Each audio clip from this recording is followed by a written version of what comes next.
Hari Kartini. Kartini sendiri itu adalah figur yang menjadi contoh buat kita semuanya di Indonesia tentang bagaimana memberikan akses pendidikan kepada perempuan dan kemudian punya suara yang bisa memimpin perubahan di dalam lingkungannya.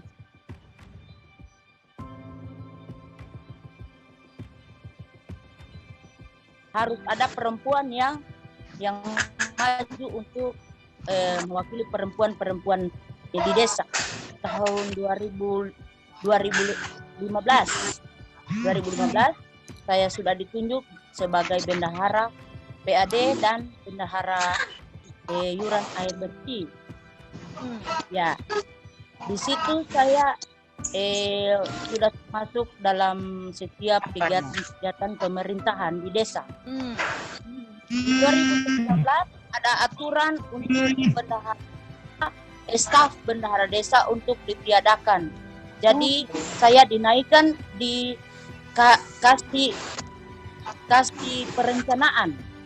Nah, di tahun 2019, 2020 saya dipindah di kasih pelayanan.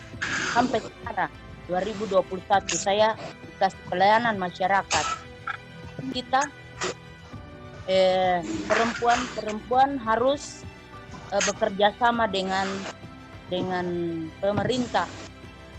Memang di waktu pertama kita pemerintah desa melawan kita, tapi dilihat dengan bukti-bukti yang kita lakukan dalam desa, kita bisa diangkat menjadi perangkat desa. Jadi sekarang kami dimintakan kasih pelayanan masyarakat dan semua perangkat yang ada harus maksudnya mengontrol keuangan desa untuk ke depan, seperti yang didapat di sekolah perempuan tentang pasar desa, tentang mimpi desa, bagaimana kita harus pemerintah itu harus bermimpi untuk desa kita bagaimana untuk 5 tahun ke depan itu, dan kita menyiapkan untuk perluasan untuk desa itu yang selalu yang saya usulkan di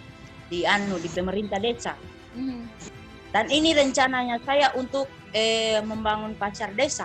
Ini sementara dibangun ini untuk pasar desa. Awal mula sih jadi bisa istilahnya bisa dipakai di desa. Pertamanya itu saya mengadvokasi kantor lurah. Saya mengadvokasi kantor lurah yang selama beberapa bulan itu tidak ada sama sekali perangkat desa yang masuk. Kadang datang pagi sampai jam 10 sudah pulang, sedangkan masyarakat pada semua menunggu untuk urusan-urusan kemasyarakatan yang ada. Jadi saya coba saya foto kemudian ini ada salah satu wartawan yang saya hubungi, kemudian dimasukkan di koran, lalu kemudian setelah dimuat di berita, beritanya beredar, kemudian ya tentunya tantangan saya harus hadapi, saya didatangi oleh para perangkat kelurahan itu, ada yang memaki saya, tapi saya tetap bilang saya tidak takut karena saya ada dalam jalur kebenaran. Tapi setelah saya berbuat demikian, tentunya ada tantangan yang saya harus hadapi. Kemudian setelah sudah beredar beritanya, masyarakat langsung memilih saya menjadi seorang ketua RW untuk banyak mengadvokasi kasus-kasus yang ada dalam desa. Di balik kesuksesan apa yang kita kerjakan di dalam desa, banyak tantangan yang kita harus hadapi. Saya sudah mulai mendapat undangan-undangan dari desa untuk mengikuti pertemuan-pertemuan yang ada di dalam desa. Ya, mengambil kebijakan, mengambil keputusan yang ada di desa. Mereka mulai mengutus saya ketika ada pertemuan-pertemuan kecamatan maupun pertemuan-pertemuan yang ada di kabupaten seperti Musrembang. Jadi beberapa tahun ini saya mewakili tokoh perempuan, selalu diutus untuk ikut Musrembang, ya, keterwakilan dari perempuan. Salah satu perjuangan saya yang sampai sekarang masih saya perjuangkan adalah mengenai air bersih. Ya, kita tahu sekarang bahwa Sungai Poso itu sudah sangat tercemar sekali. Sehingga saya harus terus berjuang bersama teman-teman yang lain, walaupun sumber air kami agak berkapur, tetapi setidaknya saya melayani masyarakat yang ada itu. Dan lalu setelah saya bersama teman-teman mengadvokasi tentang air itu, walaupun tidak terlasi, airnya sudah mulai sejak saya menyampaikan kritikan saya di pemerintah desa supaya air itu harus diatur karena itu kebutuhan utama masyarakat, sehingga mengatakan oke, setelah selesai pertemuan ini air akan segera dibenahi kembali supaya bisa mengalir rumah warga-warga. Saya bilang saya akan turun langsung juga, dan saya juga turun kerja. Saya bukan cuma mengusul, tetapi saya juga turut bekerja walaupun saya sebagai seorang perempuan bersama teman-teman yang lain memperjuangkan air. Saya melihat ada beberapa kebutuhan dasar dari masyarakat desa CP yang pada waktu itu mau tidak mau harus disikapi sesegera mungkin. Yang salah satunya adalah hilangnya rasa kepercayaan masyarakat terhadap pemerintah pada waktu itu. Sehingga suara pemerintah itu boleh saya bilang kurang didengar. Kemudian yang kedua, saya melihat bahwa kurangnya transparansi dalam berbagai bidang pada waktu itu, dan ini harus membutuhkan orang yang berani untuk bisa tampil, untuk bisa bangkit, sehingga ketidaktransparan dalam berbagai bidang itu bisa diterobos.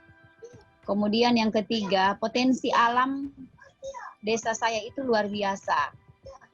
Tetapi potensi itu kurang dikelola sehingga sumber daya alam yang ada di desa itu kurang bisa diatur, akhirnya menimbulkan salah satunya kesulitan-kesulitan di bidang ya ekonomi kita.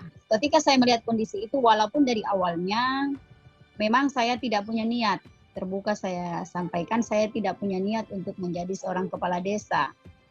Karena memang basically ilmu saya bukan dari pemerintahan. Saya dari Sekolah Tinggi Teologi, saya juga bergerak di pendidikan, dunia pendidikan. Karena waktu itu saya mendirikan sebuah lembaga pendidikan anak usia dini, karena memang pada waktu itu secara khusus untuk kecamatan lagi, bahkan Kabupaten Poso yang namanya PAUD itu masih kurang sekali waktu itu. Jadi saya bergerak di bidang sosial, pendidikan, dan keagamaan. Nah, setelah saya melihat apa kebutuhan dari masyarakat yang ada, saya dengan ikhlas saya membantu masyarakat yang ada tanpa diberi imbalan. Pada tahun 4 tahun atau 5 tahun saya ada di Poso, waktu itu pemilihan kepala desa. Ya, tahun 2016 tanggal 30 November. Akhirnya dengan banyaknya masyarakat yang datang kepada saya, itu pun belum menggoyahkan saya untuk saya tidak maju. Karena saya melihat ada 5 sosok laki-laki yang menurut saya sangat kuat, dan mereka sudah punya pengalaman sepak terjang di dunia kemasyarakatan dan pemerintahan yang menurut saya tidak mampu akan mengalahkan mereka. Akhirnya dorongan dari beberapa masyarakat, dan waktu itu juga saya bersyukur komunitas perempuan di desa CP itu melalui PPR, Persekutuan Perempuan, Jemaat Mawar Saron CP, Gereja GPDI, dan juga Gereja Betel waktu itu perempuan semua bersatu tanpa saya duga.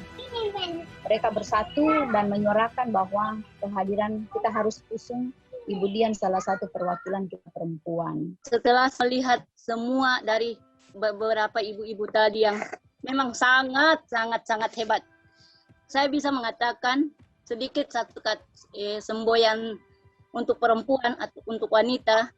wanita hebat adalah dia yang mampu memenuhi kewajibannya, bangga atas dirinya sendiri. Saya pribadi hanya lulusan SMP, tetapi saya bisa juga menjadi sebagai seorang pemimpin walaupun itu di bagian keagamaan tanpa pendidikan yang harus tinggi. Yang paling penting itu kita sebagai seorang perempuan, yang pertama kepercayaan diri bahwa kita bisa memimpin, kita bisa mengalahkan laki-laki, bahwa kita punya wawasan sangat luas. Itu yang paling penting untuk sebagai seorang perempuan. Dan kemudian di diri kita perempuan ada keberanian yang tidak dimiliki oleh laki-laki. Keberanian yang tidak dimiliki oleh laki-laki, dan itu hanya perempuan yang memiliki. Masa-masa sekarang ini memang perempuan yang harus paling banyak berbicara dan perempuan harus banyak yang tampil.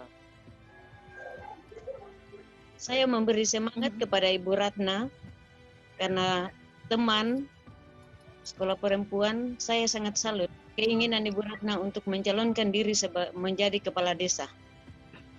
Itu sangat baik. Walaupun saya bukan di desa tempat tinggal Ibu Ratna, tapi saya sangat mendukung. Saya sangat bangga dengan Ibu Ratna. Semoga ada Ibu Dian yang lain di desa yang lain yang selalu prihatin dengan perempuan dan mau mempekerjakan para perempuan itu. Karena memang kita perempuan adalah perempuan yang hebat. Seorang pemimpin itu harus mempunyai keberanian, itu yang pertama. Kalau seorang perempuan itu harus berani, harus ikhlas, dan kepercayaan diri yang kuat, itu semua yang harus dipegang.